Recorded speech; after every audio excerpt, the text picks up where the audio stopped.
भगवान शिव जी की कथा।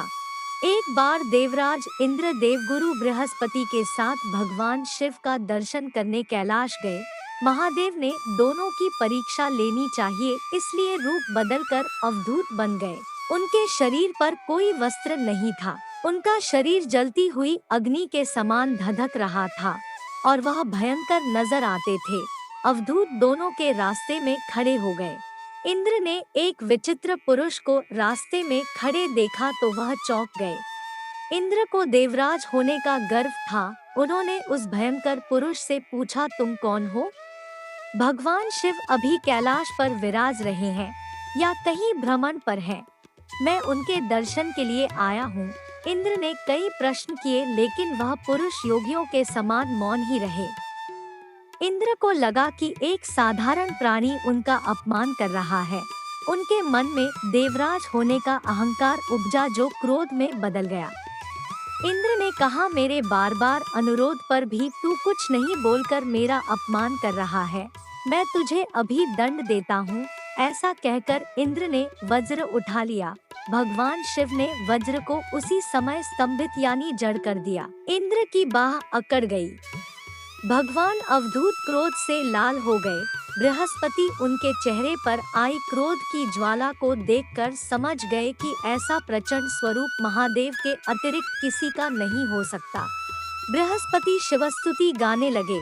उन्होंने इंद्र को भी महादेव के चरणों में लेटा दिया और बोले, प्रभु इंद्र आपके चरणों में पड़े हैं, आपके शरणागत हैं। आपके ललाट से प्रकट अग्नि इन्हें जलाने को बढ़ रही है। हम शरणागतों की रक्षा करें। बृहस्पति ने विनती की, प्रभु भक्तों पर आपकी सदा कृपा बरसती है। आप भक्त वत्सल और सर्वसमर्थ है। आप इस तेज को कहीं और स्थान दे दीजिए ताकि इंद्र के प्राणों की रक्षा हो। भगवान रुद्र ने कहा, बृहस्पति मैं तुम पर बहुत प्रसन्न हूँ। इंद्र को जीवनदान देने के कारण तुम्हारा एक नाम जीव भी होगा।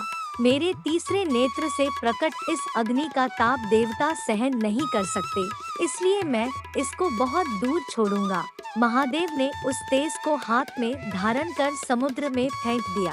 वहां फेंके जाते ही भगवान शिव का वह तेज तत्काल एक बालक के रूप में परिवर्तित हो गया। सिंधु से उद्भव होने के कारण उसका नाम सिंधुपुत्र जलंधर प्रसिद्ध हुआ। जलंधर जिसका नाम शंखचूड़ भी हुआ, शिव के तेज से उत्पन्न हुआ था। इस कारण परम शक्तियों से संपन्न था। वह देवों से भी ज्यादा शक्तिवान था।